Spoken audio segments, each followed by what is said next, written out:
तो दोस्तों आज के इस वीडियो में मैं आप लोगों को जो दो बड़े और महत्वपूर्ण अपडेट के बारे में बताऊंगा वो असल में यूरोप रिलेटेड है। जिनमें सबसे पहले अपडेट में आपको बताऊंगा कि कैसे चेक रिपब्लिक अब दुनिया का ऐसा पहला देश बन चुका है जो यूक्रेन को रशिया के खिलाफ लड़ने के लिए टैंक और इन्फेंट्री फाइटिंग व्हीकलों का सप्लाई कर रहा है, जिससे कि अब यूक्रेन के बाद चेक रिपब्लिक के ऊपर भी रशिया के हमले का एक बहुत बड़ा खतरा मंडरा रहा है। जबकि दोस्तों वीडियो के आखिरी हिस्से में आपको बताऊंगा कि कैसे जर्मनी की तरफ से अब बड़े बड़े हथियारों को खरीदा जा रहा है, जिनमें सबसे पहले तो F-35 और उसके बाद एरो 3 मिसाइलों को खरीदने के डिसीजन के बाद अब जर्मनी के द्वारा इजराइल से 140 हेरोन टीपी कॉम्बैट ड्रोनों को भी खरीदा जाएगा। तो डिटेल में इन दोनों विषयों के बारे में जानने के लिए वीडियो के आखिर तक बने रहिए और चैनल को सब्सक्राइब और वीडियो को लाइक जरूर कीजिए। तो दोस्तों हाल ही में चेक रिपब्लिक के डिफेंस मिनिस्टर की तरफ से ऑफिशियली इस बात का जानकारी दिया गया है कि देश के द्वारा यूक्रेन को T-72M टैंक और कई सारे अन्य हैवी वेपन सप्लाई किया गया है। जबकि चेक रिपब्लिक के डिफेंस मिनिस्ट्री के बयान के हवाला देते हुए वॉल स्ट्रीट जनरल में 5 अप्रैल के दिन एक रिपोर्ट भी आया, जहां पे खुलासा किया गया कि चेक रिपब्लिक ने यूक्रेन को करीबन डजन भर T-72M टैंक और उसके साथ साथ कई सारे हाउट्जर और BMP-1 amphibious infantry fighting vehicle provide किया है। और दोस्तों चेक रिपब्लिक की तरफ से इस तरीके के हथियार प्रोवाइड करने के बाद अब ये सेंट्रल यूरोपियन कंट्री ऐसा पहला देश बन गया जो 24 तारीख से जारी रशिया के स्पेशल मिलिट्री ऑपरेशन के विरुद्ध यूक्रेन को हैवी मिलिट्री इक्विपमेंटों से मदद कर रहा हो। रिपोर्ट में यह भी जानकारी दिया जा रहा है कि इन हथियारों के जो लागत है उसको प्राइवेट डोनर्स और चेक गवर्नमेंट के तरफ से बेयर किया गया है। और साथ ही साथ आपके जानकारी के लिए बता दूं कि पहले ही खुलासा हो चुका है कि यूक्रेन और रशिया के इस लड़ाई में जिस तरीके से वेस्टर्न देशों के द्वारा यूक्रेन को हथियारों को प्रोवाइड किया जा रहा है वो यूक्रेन के लिए इनफ नहीं है। यूक्रेन की तरफ से भी कई बार गुहार लगाया गया कि यूक्रेन को बड़े हथियारों से मदद किया जाए। इवन दोस्तों पोलैंड के अधिकारियों की तरफ से भी हाल ही में बयान देते हुए बताया गया कि यूक्रेन इस लड़ाई में एक दिन में लगभग उतना हथियारों का इस्तेमाल कर रहा है जितना हथियारों का तो सप्लाई यूक्रेन को हफ्ते भर में होता है। चेक रिपब्लिक के अधिकारियों का जहां पे मानना है कि ये पहली बार नहीं बल्कि लगभग हफ्ते भर से चेक रिपब्लिक के द्वारा यूक्रेन को कई तरीके के हथियार जिनमें Soviet design T-72 tank infantry fighting vehicle armoured personnel carrier howitzer जैसे हथियार है उसका सप्लाई किया जा रहा है। असल में दोस्तों इस खबर को शायद ही दुनिया जान पाता अगर हाल ही में सोशल मीडिया में कुछ फोटोज वायरल ना होता।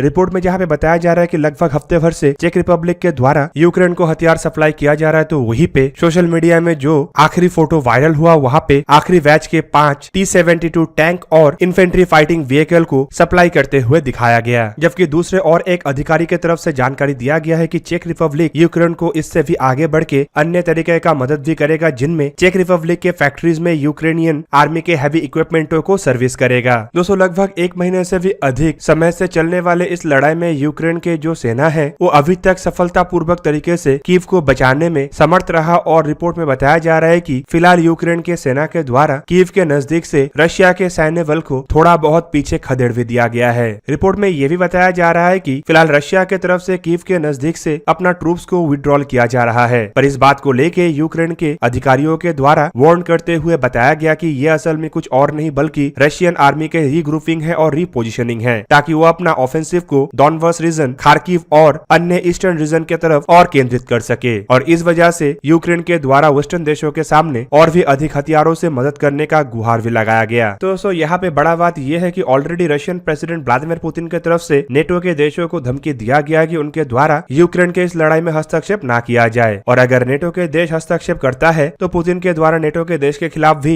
एक्शन लिया जाएगा। ऐसे में चेक रिपब्लिक एक नेटो के एक्टिव मेंबर होने के साथ साथ अगर यूक्रेन के लड़ाई के लिए यूक्रेन को हथियारों से मदद कर रहा है तो क्या इसमें नेटो का भूमिका है और इसका प्रतिक्रिया क्या अब नेटो के अन्य देशों के ऊपर भी पड़ेगा। दोस्तों यूक्रेन के इस लड़ाई में चेक रिपब्लिक के द्वारा निभाया गया इस भूमिका को लेके नेटो में अमेरिका का रिप्रेजेंटेटिव जूलियन स्मिथ का कहना है कि इसमें किसी भी तरीके का नेटो का कोई भी प्रेशर नहीं है और ये एक तरीके का एग्जाम्पल है कि सॉवरेन स्टेट सॉवरेन डिसीजन ले सकता है। मतलब उनका कहना था कि चेक रिपब्लिक के द्वारा नेटो के कहने पे या फिर नेटो के निर्देश पे इस तरीके का हथियारों का सप्लाई नहीं किया गया, बल्कि ये जो हथियारों का सप्लाई है ये चेक रिपब्लिक का एक सॉवरेन डिसीजन था। जबकि दोस्तों दूसरी तरफ चेक रिपब्लिक के डिफेंस मिनिस्ट्री की स्पोक्सपर्सन के द्वारा ये भी जानकारी दिया गया है कि चेक रिपब्लिक असल में यूक्रेन को मिलिट्री इक्विपमेंटों से मदद तब से कर रहा है जब से यूक्रेन और रशिया का ये लड़ाई शुरू हुआ है। पर इसे लेके अब तक कोई भी कमेंट इसीलिए नहीं किया गया क्योंकि ये ऑपरेशनल सीक्रेसी के अंतर्गत था। दोस्तों अब चलिए जानते हैं कि यूरोप का दूसरा देश मतलब जर्मनी की तरफ से रशिया और यूक्रेन के इस लड़ाई के कारण किस तरीके से एक के बाद एक बड़े हथियार खरीदा जा रहा है, जिनमें अब हेरॉन ड्रोन का भी नाम आया। तो दोस्तों जब से यूक्रेन और रशिया का ये लड़ाई शुरू हुआ है तब से ही जर्मनी के के द्वारा अपने कैपेबिलिटी को मजबूत किया जा रहा है और कई तरीके के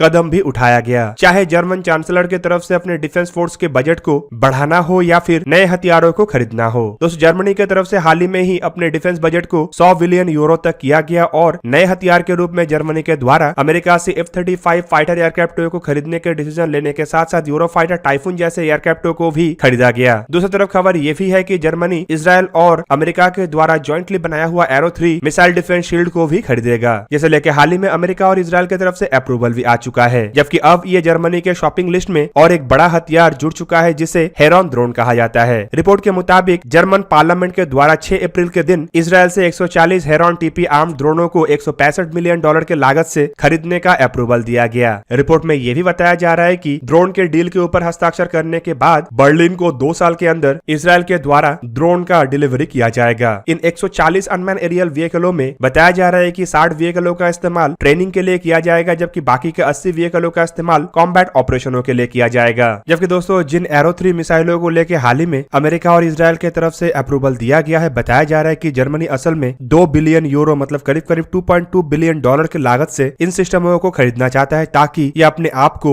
रशियन मिसाइलों से प्रोटेक्ट रख सके। हाल ही में जर्मनी के डिफेंस मिनिस्ट्री की तरफ से पार्लियामेंट के सामने एक पेपर प्रेजेंट करते हुए जानकारी दिया गया है कि यूरोप का सिक्योरिटी सिचुएशन फिलहाल काफी बदल चुका है जब से रशिया के द्वारा यूक्रेन के ऊपर हमला किया गया और नए थ्रेट को काउंटर करने के लिए जर्मनी को अपने आर्म फोर्सेस के हथियारों को अपग्रेड करने का आवश्यकता है, जिनमें हेरॉन जैसे ड्रोन असल में काफी अधिक आवश्यक चीज है और इसे बिना डिले किए हुए ही जर्मनी को अपने बेड़े में शामिल करना चाहिए। जबकि जर्मनी के डिफेंस मिनिस्टर का यह भी कहना है कि इस तरीके के हथियारों के अपग्रेडेशन को पॉलिटिकल मुद्दों से बाहर रखना चाहिए। तो फिलहाल इस सिचुएशन के पहले के समय को अगर देखा जाए तो जर्मन आर्म फोर्सेस की तरफ से अब तक ड्रोनों का इस्तेमाल खाली रिकॉनेशन के लिए ही किया जा रहा था, जबकि जर्मन के एलाई देशों के द्वारा आर्म फोर्सेस में ड्रोनों का इस्तेमाल बेशक अटैक और स्ट्राइक मिशनों के लिए किया जा रहा था, लेकिन ये अब पहला ऐसा समय होगा जब जर्मन आर्म फोर्सेस भी हथियारों से लैस ड्रोनों से लैस होगा। दोस्तों जर्मनी की तरफ से इजराइल से जिन हेरॉन ट्रिपी अनमैन एरियल व्हीकलों को खरीदने का इरादा बनाया गया है, असल में इसे E-10 ड्रोन भी कहा जाता है। बेसिकली ये एक अनमैन कॉम्बैट एरियल व्हीकल है जिसे ओरिजिनल हेरॉन के डिजाइन के बेस पे ही निर्माण किया गया था। दोस्तों इस अनमैन एरियल व्हीकल के जो विंग स्पैन मतलब पंखों का चौड़ाई है वो 26 मीटर से थोड़ा कम है और इसका लंबाई करीब करीब 14 मीटर है। अनमैन एरियल व्हीकल के maximum take off weight 5400 kilogram है और इसके टिपिकल मिशन पेलोड करीब करीब 2700 किलोग्राम है। अनमैन एरियल व्हीकल में एक pretty Whitney Canada PT667A engine का इस्तेमाल हुआ है जिसका क्षमता करीबन 900 किलोवाट या फिर कहे तो 1200 हॉर्स पावर है। इवन इसके अलावा इंजन के साथ 4 ब्लेड वाला प्रोपेलर का इस्तेमाल किया गया है और इसके अधिक विंग स्पैन होने की वजह से ये ओरिजिनल हेरॉन 1 अनमैन और एरियल व्हीकलों के तुलना में अधिक ऑल्टीट्यूड और अधिक रेंज में ऑपरेट कर सकता है। रिपोर्ट के मुताबिक हेरॉन टीपी या फिर कहे तो E-10 अनमैन एरियल व्हीकल करीब करीब 46,000 फीट के ऑल्टीट्यूड में उड़ान भर सकता है और ये लगातार 36 घंटे से भी अधिक समय तक हवा में रहने के कैपेबल है। ड्रोनों को बेसिकली इजरायली डिफेंस फोर्सेस के रिक्वायरमेंट को पूरा करने के लिए बनाया गया था और इसे medium altitude long endurance unmanned aerial vehicle के कैटेगरी में ही रखा गया। इन ड्रोनों के द्वारा पहली बार साल 2006 में उड़ान भरा गया था।